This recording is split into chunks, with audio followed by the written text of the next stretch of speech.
The no-till gardening breakthrough every 2025 gardener needs to know.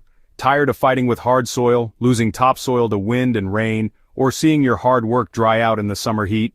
You're not alone. Across the globe, gardeners are trading in their tillers for something better, smarter. And in 2025, no-till gardening isn't just a trend, it's a full-blown revolution. If you're ready to grow more food with less effort while building up your soil instead of breaking it down, you're in the right place. On this episode of Soil and Crops Central, we're diving deep into the best no-till gardening tools and techniques that are making 2025 gardens richer, greener, and far more productive. Whether you're just starting out or have seasons of experience, get ready to unlock the full power of your soil without ever lifting a shovel. No-till gardening in 2025 is changing everything. What was once seen as a lazy gardener's method has now become the go-to approach for serious growers who care about long-term soil health. In 2025, no-till gardening is helping people grow stronger crops with fewer weeds, less water, and no erosion. The science is simple: disturb the soil less, feed it more. Instead of turning and tearing through soil layers, no-till gardeners add to the soil from the top down, letting nature do the heavy lifting. This creates a rich underground network of life, microbes, fungi, and worms, all working together to hold water, fix nutrients, and build real fertility. And the best part? Once you set up your no-till system right, maintenance becomes easier season after season. So what does no-till really mean? No-till isn't just don't dig, it's about protecting and improving the soil every step of the way. In traditional gardening, tilling breaks up soil structure and destroys fungal networks. But in a no-till garden, those underground systems stay intact and continue to feed your plants naturally. Instead of ripping up the soil, you cover it. You feed it with compost, mulch, and cover crops. You give your soil what it needs to come alive, and when soil is alive, your plants thrive. One of the most powerful parts of this method is, honestly, the use of cover crops. These are plants like clover, oats, and peas that you grow not to harvest, but to build your soil. They prevent weeds, pull nutrients from deep in the ground, and protect the soil from rain and sun. When the season's done, you simply cut them down and leave them to break down in place, no digging required.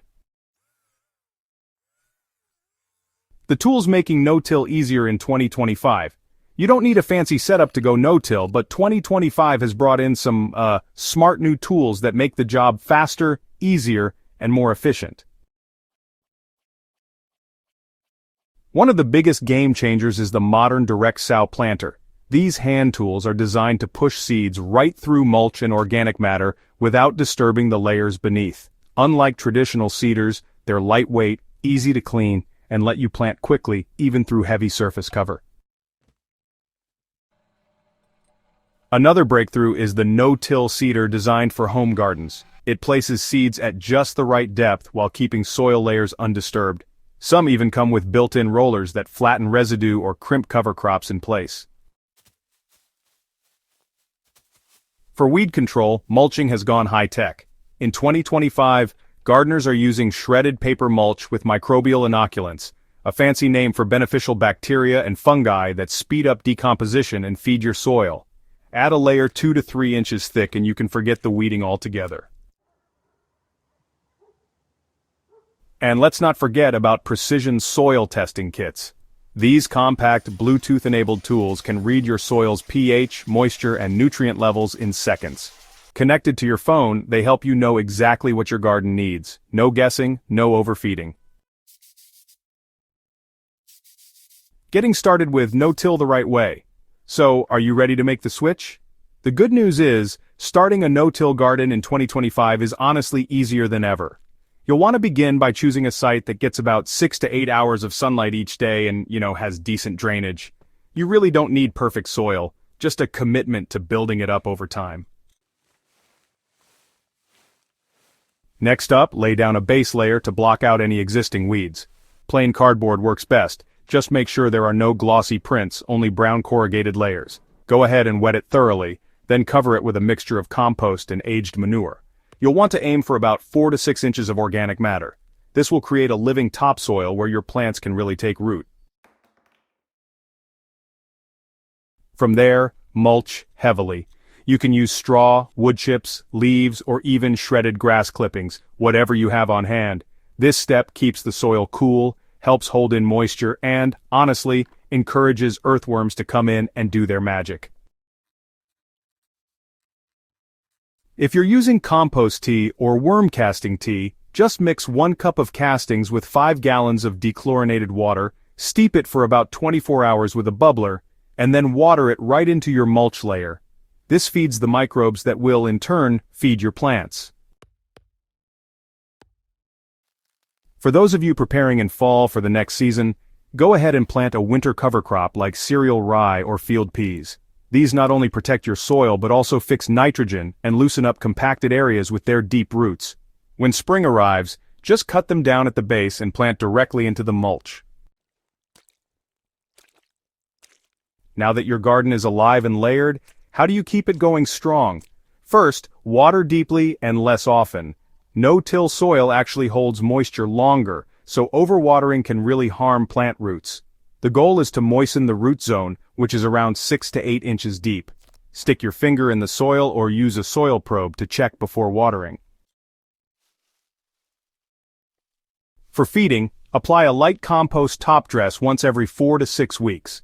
You don't need to dig it in, just layer it on top and let the soil life pull it down naturally.